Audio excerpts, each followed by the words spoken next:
আল্লাহ কোরআনের ভাষায় আমাদেরকে ইমানদার বলে সম্বোধন করেন, আমরা হলাম ইমানদার। আর গোটা পৃথিবীতে ইমানদারদেরকে আল্লাহ মার খাওয়ান। তাহলে প্রশ্ন থাকে, আল্লাহ কোরআনের ভাষায় আমাদেরকে ইমানদার বলে সম্বোধন করলেন, আর গোটা পৃথিবীতে ইমানদারদেরকে নাস্তিক মুরতাদের হাতে মার খাওয়ান। ও আল্লাহ কেমন বলে ইমানদার বলে সম্বোধন করলেন আর নাস্তিক মুরতাদের হাতে আমাদেরকে মার খাওয়ালেন? প্রশ্ন জাগে কি না? কথা বলে। ইমানদাররা তো মার খাওয়ার কথা না, কিন্তু আজকে আমরা মার খাচ্ছি কিনা, লাঞ্ছিত হচ্ছে কিনা, অপমানিত হচ্ছে কিনা, নির্যাতিত হচ্ছে কিনা? কথা বলে। ইমানদাররা তো ইমানদারদেরকেও মার খাওয়ার কথা না, ইমানদারেরা মার খাবে না। ইমানদার বলে আল্লাহ সম্বোধন করলেন, নাস্তিক মুরতাদের হাতে মার খাওয়ালেন। এটা কেমন ইমানদার বলে সম্বোধন করা হয়? প্রশ্ন জাগে কিনা? দেখেন, আজকে গোটা পৃথিবীতে মুসলমানদের সংখ্যা হলো অনেক, মুসলমানদের সংখ্যা অনেক, প্রায় 200 কোটির উপরে। তদানীন্তন সময়ে বদরের যুদ্ধে কাফিরদের সংখ্যা ছিল সহস্র, সাহাবায়ে কেরামদের সংখ্যা ছিল 313।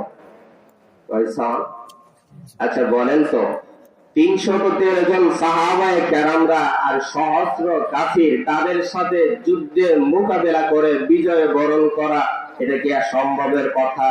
তারা করেছেন কিনা? কথা বলেন, করেছেন কিনা?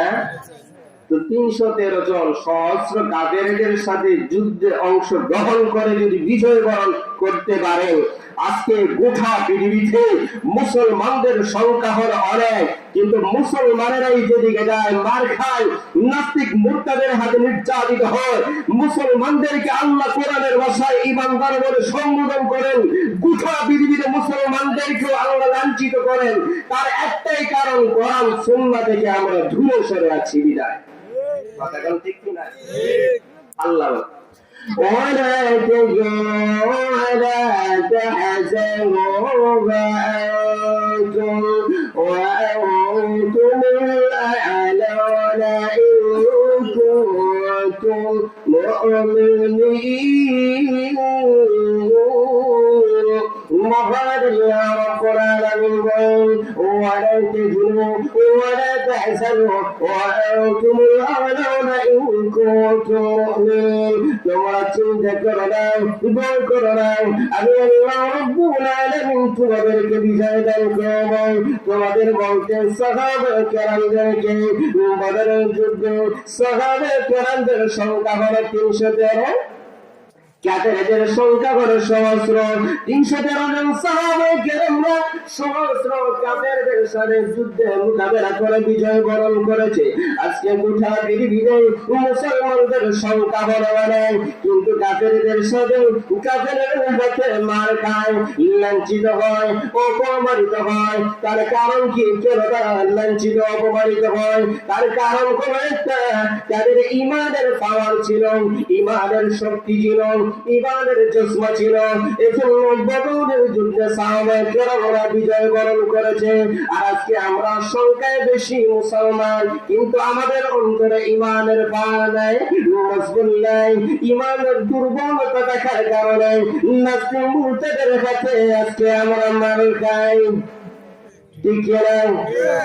তাহলে বোঝা যায় ইমানদারদের কথা আল্লাহ কোরআনে কারীমের মধ্যে ঘোষণা করেন, ও দুনিয়ার মানুষ শোনো, আমানুত্তাকুল্লাহ, ও ইমানদারেরা, আল্লাহ ওই সমস্ত ইমানদারদেরকে কোরআনের ভাষায় ইমানদার বলেছেন। এখন আসো আমরা নিজেদের দিকে যদি একবার তাকাই, নিজেরাই চিন্তা করতে পারবো আমরা ইমানদার হয়েছি না মুসলমান? কথা বুঝেন না? আমরা ইমানদার না মুসলমান? আমরা শুধু মুসলমান নাম। যদি আমাদের ইমানের পাওয়ার তাদের মতন থাকতো, তাহলে আজকে নাস্তিক মুরতাদের হাতে আমাদের মার খেতে হতো। কথা বলে। এরপর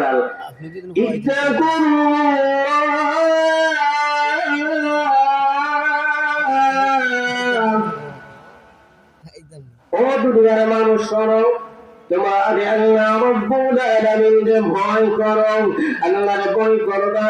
কেন আল্লাহর ভয় করবা? ইত্তাকুল্লাহ, তোমার আল্লাহ রাব্বুল আলামিনকে ভয় করো। আমার ভাইরা, যখন একজন মানুষ কালেমা পড়বে লা ইলাহা ইল্লাল্লাহ, যখন কালেমা পড়বে তখন তার উপরে নামাজ ফরজ। কথা বলেন, কিন্তু আজকে আমরা নামাজ পড়ি না। মুয়াজ্জিন সাহেব যখন মসজিদের মধ্যে আযান দেন, আমরা আরামের মধ্যে শায়িত থাকি, বিছনা ছেড়ে দিতে মন চায় না। আছে কিনা? আল্লাহ বলেন, ওয়াল্লাযীনা ইস্তাকবিরুনা আন ইবাদাতি سيدخلون جهنم داخرين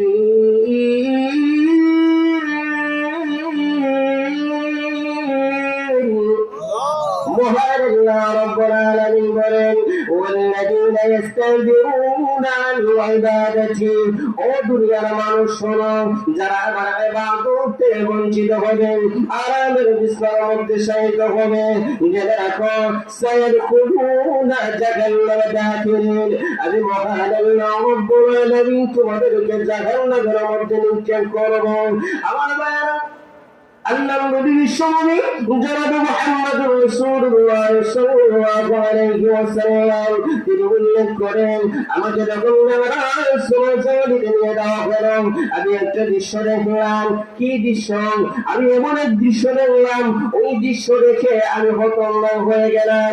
আমি দেখলাম কিছু সংখ্যক লোক দেখে ফেরেশতারা পাথর দ্বারা তাদের মাথাগুলোকে চূর্ণ করে দিচ্ছেন, আবার ওই মাথাগুলি ভালো হয়ে যায়, আবার পাথর দ্বারা আঘাত করে মাথাগুলো চূর্ণ বিচূর্ণ করে দেওয়া হয়। এই দৃশ্যটাকে আমি জিবরাইল আলাইহিস সালাতু ওয়াস সালামকে বললাম, ও ভাই জিবরাইল আলাইহিস সালাতু ওয়াস সালাম, ওই লোকগুলো কারা? কেন আল্লাহ ওই লোকদেরকে এভাবে শাস্তি প্রয়োগ করছেন? জিবরাইল আলাইহিস সালাতু ওয়াস সালাম তিনি বলেন, ও নবীজি, ওই লোকগুলো হলো আপনার উম্মতের মধ্যে এক সম্প্রদায়, তারা সায়াদখুলুন, তারা যখন নামাজের মধ্যে নামাজের সময় হয়ে যেত, মুয়াজ্জিন সাহেব যখন মসজিদের মধ্যে আযান দিয়ে দিত, তখন মসজিদ থেকে তারা নামাজ না পড়ে বাড়ির মধ্যে চলে আসতো, বাড়ির মধ্যে চলে আসতাম, আরামের বিছানার মধ্যে শায়িত থাকতাম। এজন্য আল্লাহ রাব্বুল আলামিন তাদেরকে শাস্তি প্রয়োগ করেন, কারণ আল্লাহ জানায় দেন, ওয়াল্লাযীনা ইস্তাকবিরুনা আন ইবাদাতি, ও দুনিয়ার মানুষ শুনো, যারা আমার ইবাদত থেকে বিরত থাকবেন, আমার ইবাদত থেকে বঞ্চিত থাকবেন, জেনে রেখো আমি মহান আল্লাহ রাব্বুল আলামিন তোমাদেরকে শাস্তি দেব। কেমন শাস্তি? সায়াদখুলুনা জাহান্নাম দাখিরিন, আমি মহান আল্লাহ রাব্বুল আলামিন তোমাদেরকে জাহান্নামের মধ্যে নিক্ষেপ করব। তাহলে দেখেন তাদেরকে কোথায়? জাহান্নামে। এজন্য আল্লাহর হুকুমগুলো আমাদের মানতেই হবে। কথা বলেন ঠিক কিনা? আল্লাহ বলেন ইত্তাকুল্লাহ, ও ঈমানদারেরা তোমরা আমি আল্লাহরে ভয় করো। এখন বলেন, আল্লাহরে যদি ভয় করতো ওই লোক, তাহলে